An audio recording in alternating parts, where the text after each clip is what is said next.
Hi, I'm Rich Torrey. Welcome to another Level Up Cartooning. All you ever need to follow along with me is a pencil and paper. It doesn't get any easier than that, right? Now, before we get started, make sure you hit the thumbs up and the subscribe button as it helps this channel to grow, and hit the bell so you never miss a lesson. So in the past few weeks, we've been drawing some of the beloved characters from the incredibly creative mind and pen of Dr. Seuss. We're going to continue that today by not only drawing one of his great characters, but also adding some of the wonderful backgrounds and foregrounds to our drawing to make it a bit of a scene. Nothing difficult, in fact, pretty easy and a lot of fun. Today's character, Horton the Elephant, the star of two of Seuss's treasures, the 1940 Horton Hatches an Egg, and then the version we're going to draw today, the version from the 1954 classic Horton Hears a Who, which follows our hero as he discovers a tiny world called Whoville living on a speck of dust. So let's draw.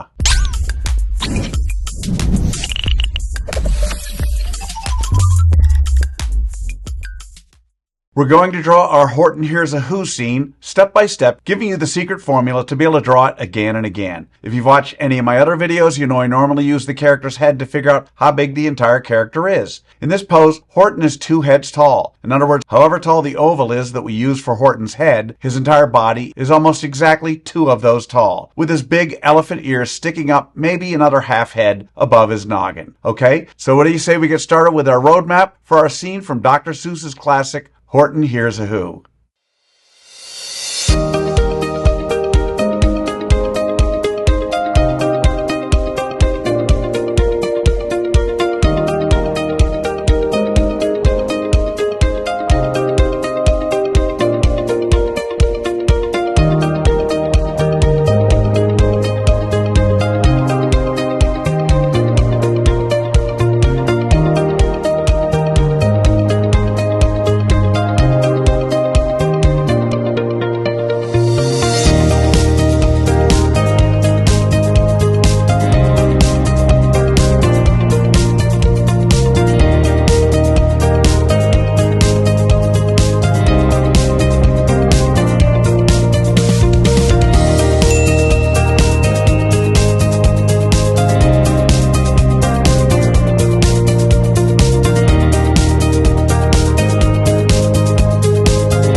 So there's our roadmap for our scene from Dr. Seuss's Horton Hears a Who. Now before we go on to step 2, I want to give you the layout of our Horton scene using simple shapes for those of you who want to screen grab. Just something to help you when you're laying out your drawing. Okay, so now we're on to step 2. In this step, we do what I call roughing out the features. I want to remind you that until our third and final step, you want to be drawing as light as possible. You'll see that I use guidelines to help me to position Horton and some of his features. We don't want those guidelines in the final drawing, so you want to draw them light enough to be able to erase them easily. Okay, so let's rough out the features for Horton from Horton Hears a Who.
Okay, so there are the roughed out features of our Horton Hears a Who scene. So now with the roadmap done and the features roughed out, it's time for that final step. In step 3, we get to have fun. We get to draw on the final details of Horton. We don't have to guess where to put things because we've already done all the hard work figuring that out. Now would be the time to take a moment and look at your drawing while it's still lightly sketched out and fix or change things before you commit that drawing to those final lines. But even as you're drawing those final lines, you should still be thinking about how you might improve your drawing all the way until the very end. Okay? So let's draw in the details for our scene from Horton Hears a Who.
And that's how you do it.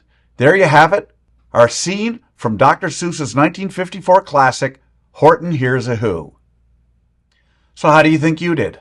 Understand, if you've never drawn Horton or tried laying out and drawing a scene like this one from Horton Hears a Who, then you cannot expect to have drawn it perfectly. You'll notice I don't spend time coloring our Horton scene during this video because I want my lessons to focus solely on the drawing process. Now you have the secret formula, the process for drawing Horton the elephant, and with that you can draw him again and again. And by all means, color the scene when you're done. I promise each time you draw it, it'll be a little better and a little easier. I also promise the more you work with me, the better you're going to get at all of your cartoon characters. So I'd love to see your drawing of the scene from Horton Hears a Who. If you can, take a picture and post it on either Facebook or Instagram, and don't forget to include the hashtag #LevelUpCartooning. I hope you had as much fun as I did with this one. Remember to subscribe, and thanks for joining me. Until next time, keep drawing, my friends.